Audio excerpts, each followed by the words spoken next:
आणि 12 तारखेला माननीय पंतप्रधान नरेंद्रजी मोदी यांची सभा SP कॉलेजला होणार आहे. काल नाशिक इथे जी सभा होती त्या सभेला पक्षाने मला सांगितलं होतं की आपण या सभेला उपस्थित राहा. त्यानुसार मी नाशिकच्या मोदी साहेबांच्या सभेला उपस्थित होते आणि तिथे मी विचार देखील मांडले. माननीय शिंदे साहेबांना दुसऱ्या सभा असल्यामुळे तिथे येणं शक्य नव्हतं. त्यानुसार मला पक्षाने तिथे प्रतिनिधित्व करायला सांगितलेलं होतं.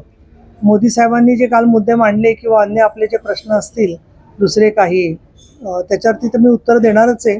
पण मला एक सांगायचं आहे की जवळजवळ 7 निवडणुका मी स्वतः लोकसभेच्या पाहिलेल्या आहेत. काहीमध्ये सर्वच निवडणुकांमध्ये प्रचार केलेला आहे आणि महिला मतदार त्यांची जागृती वाढावी म्हणून मी प्रयत्न केलेले आहेत.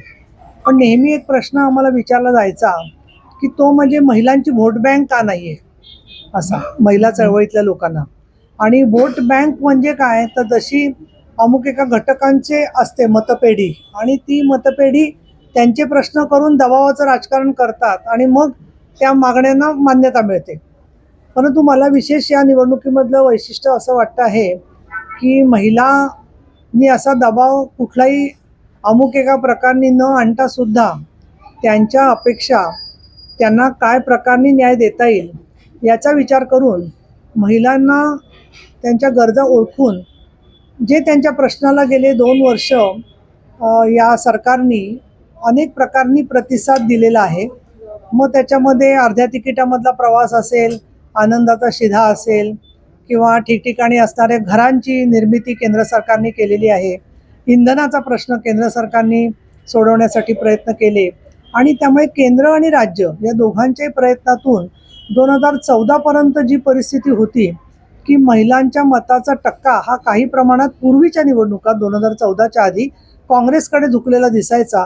परंतु 2014च्या निवडणुकीनंतर हळूहळू महिलांचं NDAला होणारं मतदान वाढत गेलेलं दिसते.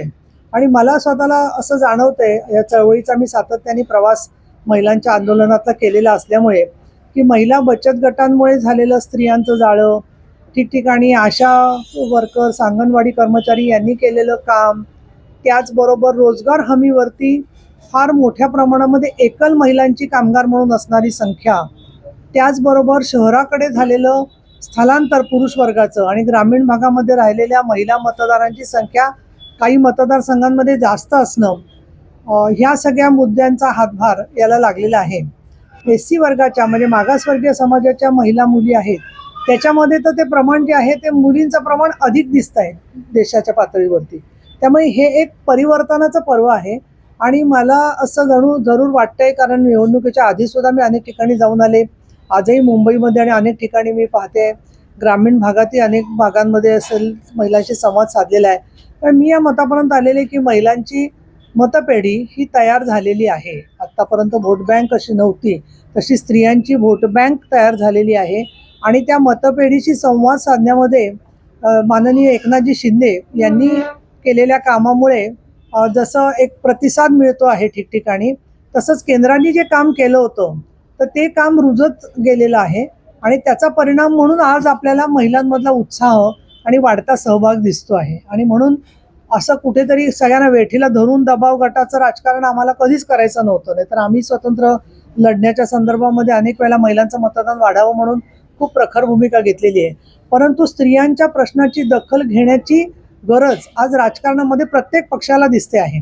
आणि विशेष म्हणजे जे पक्ष लोकसभेमध्ये महिलांच्या प्रश्नावरती त्या मानाने मौन होते ते सुद्धा आता म्हणायला लागलेले आहेत की आम्ही सुद्धा लाडक्या बहिणींना 3,000 रुपये देऊ, त्याचबरोबर महालक्ष्मी योजना करू.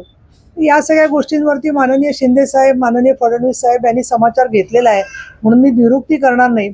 पण एक प्रश्न सातत्याने मला दिसतोय की आम्ही लाडक्या बहिणीच्या प्रश्नावर बोलतोय त्याला लाडक्या बहिणीला 1,500 रुपये देणं एवढ्याच 5 शब्दामध्ये ही योजना आहे असा गैरसमज जो पसरवला जातोय.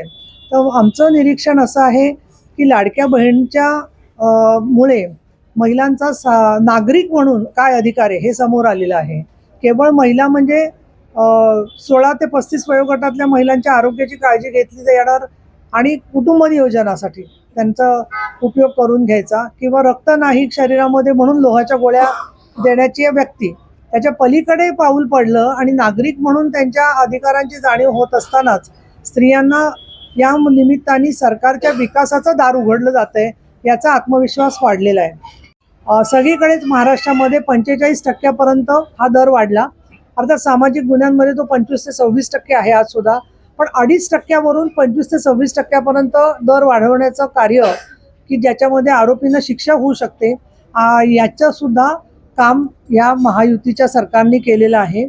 आणि विशेष मला सांगायला पाहिजे की काही लँडमार्क जजमेंट्स ज्याला आपण म्हणून तशी मिळालेली आहेत की ज्यामध्ये कुरळपच्या सांगलीच्या केसमध्ये आश्रमशाळेमधल्या मुलींवरती शिक्षक आणि प्राध्यापकांनीच जेव्हा अत्याचार केले होते, तर त्या घटनेच्या मधली कन्व्हिक्शन झालं. तर त्यामध्ये 3 वेळेला जन्मठेप, एका आरोपीला 3 वेळेला जन्मठेप हा शिक्षा झालेली आहे. त्याच्यानंतर पॉक्सोमधल्या काही केसेसमध्ये आमच्या ओळखीतल्या काही केसेस आहेत ज्या आम्ही हाताळल्या होत्या, त्याच्यामध्ये 8 वर्षाची 10 वर्षाची शिक्षा झालेली आहे. नुकसान भरपाई म्हणून त्यांना काही दंड लावण्यात आलेला आहे. आणि मनोधैर्य योजनेमधून जवळजवळ 35-36 कोटी रुपये या महिलांना मदत म्हणून मिळालेले आहेत की जे केस झाल्या त्यांना मदत दिली जातात. अशा वेळेला का विरोधक राजकारण करत असतील या प्रश्नाचं, तर याचं मला कारण असं वाटतं की घटना घडली की त्याच्यावर टीका करणं, त्याच्या पलीकडे जाऊन जे त्या घटनांच्या मध्ये काम करायचं असतं, म्हणजे घटना घडल्यापासून ते दोषसिद्धी होईपर्यंत समुपदेशन करणं, तिला चांगला वकील मिळतोय की नाही बघणं, तिच्या शिक्षणाचं काय झालं हे बघणं, याच्यावरती स्पष्ट मला सांगायला हरकत नाही आहे की विरोधी पक्षांच्या पैकी अगदी तुरळक सन्मानाने अपवाद सोडले तर कोणीही काम करत नाही. त्यामुळे इथे झालं की त्यावेळेला सरकारचे वाभाडे काढायचे, बोलायचं, आणि त्याच्यानंतर त्या मुलींचा आपण पाहिलं तर 100 मुलींच्यापैकी 4 मुलींपर्यंतही कोणी पोचलेलं नसतं. आम्हाला जेवढं शक्य आहे तेवढं स्त्री आधार केंद्र म्हणून आणि शिवसेनेचे आमदार आणि उपसभापती म्हणून मला शक्य होईल त्या ठिकाणी मी प्रत्येक ठिकाणी जाते आणि भेटते. पण शेवटी एका व्यक्तीला मर्यादा असतात. परंतु ही जी स्त्रियांची चळवळ आज व्होट बँकेच्या निमित्ताने उभी राहिलेली आहे सगळीकडे, त्याच्याबद्दल आमची जरूर अपेक्षा राहील की या भगिनींना ठिकठिकाणच्या पोलिसांच्या सहकार्याने काम करण्यासाठी सहभागी करून घेणं आणि त्यांच्या ज्या तक्रारी आहेत त्याच्यावरती निपटारा पोलिसांच्याकडून वेळेवर होतोय की नाही बघणं, हे सुद्धा काम आम्ही स्वतः करणार आहे, लक्ष घालणार आहे. आणि त्यामध्ये आमचे गृहमंत्री, मुख्यमंत्री पूर्णपणाने सहकार्य देतील अशी मला खात्री वाटते. दुसरा प्रश्न असा आहे की आता तुम्ही बघा, काही आरोपींवरती गुन्हे आहेत वेगवेगळे, आणि ते गुन्हे आहेत त्याच्यापैकी खून, खंडणी, याच्याच बरोबर अनेक ठिकाणी महिलांवरच्या बलात्काराचे सुद्धा गुन्हे आहेत या संदर्भामध्ये जे आहेत. तर असं आहे की अशा लोकांच्या वरती थोडी एक प्रतिबंधात्मक कारवाईची पण मला आवश्यकता वाटते. एक दुसरं, निवडणूक आयोगाने एक चांगला निर्णय घेतलेला आहे, त्याचं मी स्वागत करते. ते म्हणजे महिलांच्या संदर्भात जे लोक अपमानास्पद विधानं करतील त्याच्यावरती आयोग स्वतःहून दखल घेणार आहे.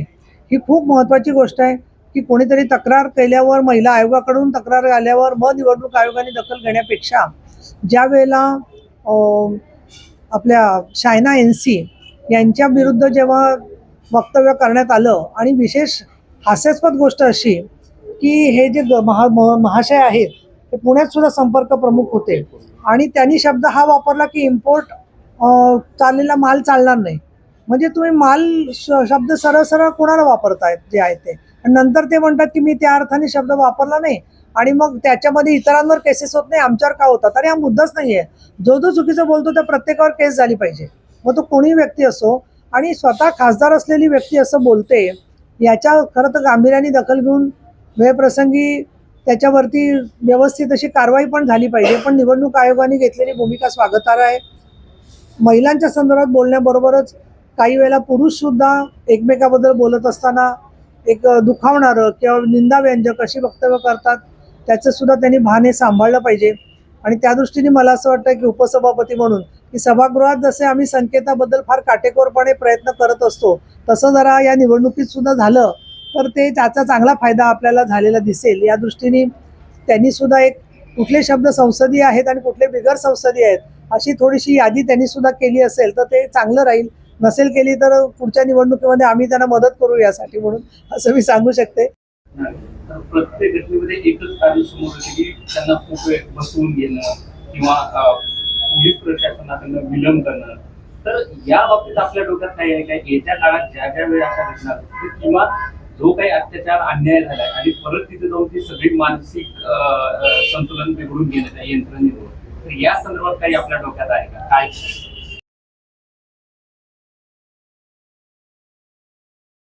ची दखल घेतली जाते आणि केस उभी राहून शिक्षा होते, अशा किती बातम्यांना तुम्ही प्रसिद्धी दिली आहे हा प्रश्न तुम्हीच मनाला विचारा.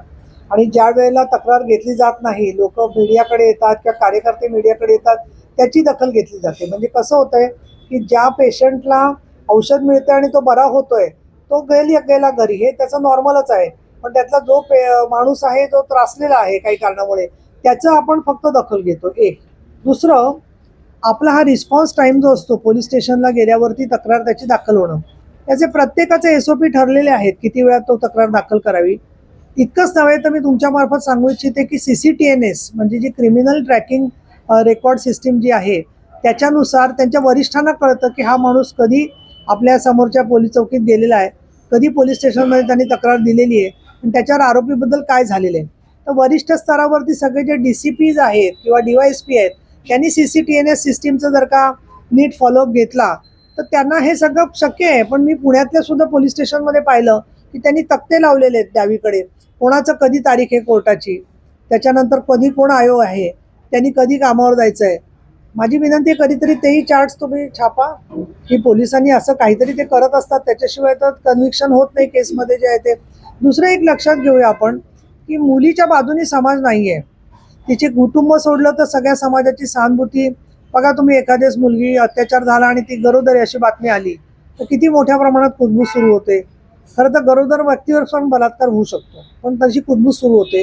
याचं कारण बराचसा समाज आरोपीच्या बाजूने असतो आणि तो केस दाबण्यासाठी पोलिसांच्या वरती, कोर्टांवरती, सरकारी वकिलांवरती सातत्याने दबाव आणत असतो. आणि अशाला कुणाची सहानुभूती नसलेली आणि दुर्दैवाने समाजाच्या प्रकाशझोतांकडून विदीर्ण होऊन गेलेली फॅमिली तिथे असते की जे लपत असतात समाजापासून.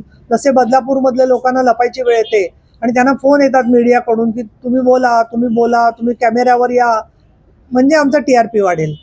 हे जे सगळा प्रकार आहे याच्यामधून दुर्दैवाने असं होतं की ती कुटुंब तुटून जातं बऱ्याच वेळेला, त्यांना संरक्षण मिळत नाही आणि अशाला ते थांबतात. म्हणून या कुटुंबांना साक्षीदार संरक्षण कायद्याची मदत सुद्धा झाली पाहिजे. हे आता केंद्र सरकारने दंडसंहितेत ऑलरेडी निर्णय घेतलेला आहे की पोलिसांवर ही जबाबदारी आहे की दर महिन्यात त्या मुलीला कळवायचं की तुमच्या केसचं काय झालेलं आहे आणि त्याच्यानुसार पाठपुरावा करण्यासाठी आमच्या अधिवेशनामध्ये सुद्धा अत्याचाराच्या नुसार SOPs त्याचे तयार व्हावेत असा मी प्रयत्न करणार आहे स्वतः. मॅम, तुम्ही आता महिला वोट बँकबद्दल बोलला, त्यासाठी म्हणून तर 15 वर्ष 16 वर्ष सोनिया गांधींसारख्या एक इतक्या प्रभावी महिला नेत्या असून ज्यांनी जे आरक्षण विधेयक अडगळीत टाकलं होतं ते नमो शक्ती वंदन विधेयक मोदी साहेबांनीच आणलेलं आहे की ज्याच्यामध्ये एवढ्या 2029 मध्ये महिलांना जास्तीत जास्त जागा मिळणार आहे.